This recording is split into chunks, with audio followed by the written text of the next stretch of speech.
অন্য হাদিসের মধ্যে রাসূল একটা সুন্দর হাদিস বলেছেন, খায়রুকুম খায়রুকুম লিআহলিহি ওয়া আনা খায়রুকুম লিআহলি। বিষ্ণু বলেছেন, পৃথিবীর মধ্যে যত মানুষ আছে সবচাইতে ভালো এবং শ্রেষ্ঠ মানুষ ওই ব্যক্তি যে মানুষটা তার ওয়াইফের কাছে সবচাইতে ভালো। আর রাসূল বলেন, তোমরা শুনে রাখো, আমি আমার ওয়াইফের কাছে সবচাইতে ভালো।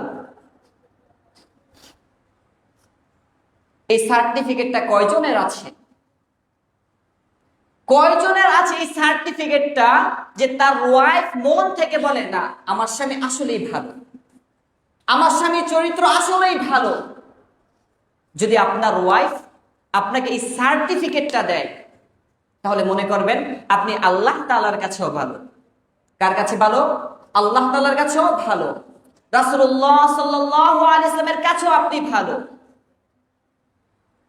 আর যদি এই সার্টিফিকেট না পান, আপনার ওয়াইফ যদি আপনাকে এই সার্টিফিকেটটা না দেয়, তাহলে তো আপনি আল্লাহ তাআলার খাতায়ও ভালো না, রাসূলুল্লাহ সাল্লাল্লাহু আলাইহি ওয়াসাল্লামের খাতায়ও আপনি ভালো না।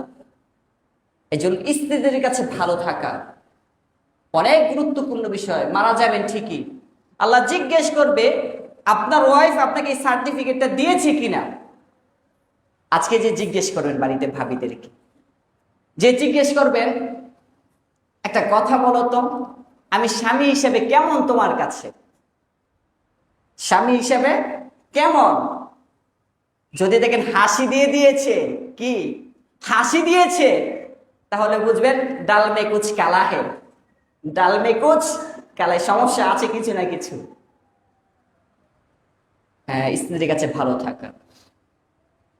দুনিয়ার মধ্যে যত কঠিন কাজ আছে, দুনিয়ার মধ্যে যত কঠিন কাজ আছে, একটা লিস্ট যদি আপনারা করেন, এর মধ্যে বড় বড় 10-12টা লিস্টের মধ্যে এটা একটা থাকবে যে স্ত্রীর কাছে ভালো থাকা।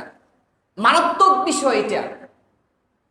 এই জন্যই তো রাসূলুল্লাহ সাল্লাল্লাহু আলাইহি ওয়াসাল্লামের জীবনে আমাদের ফলো করতে হবে। তিনি এতগুলো স্ত্রীর কাছে কিভাবে ভালো ছিলেন।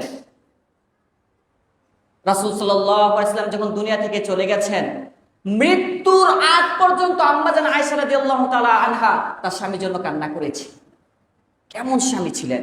মহামানব হারিয়ে ফেলেছেন, মহামানব হারিয়ে ফেলেছেন আম্মা জান। এমন স্বামী হারিয়েছেন, মৃত্যুর আগ পর্যন্ত কান্না করেছেন।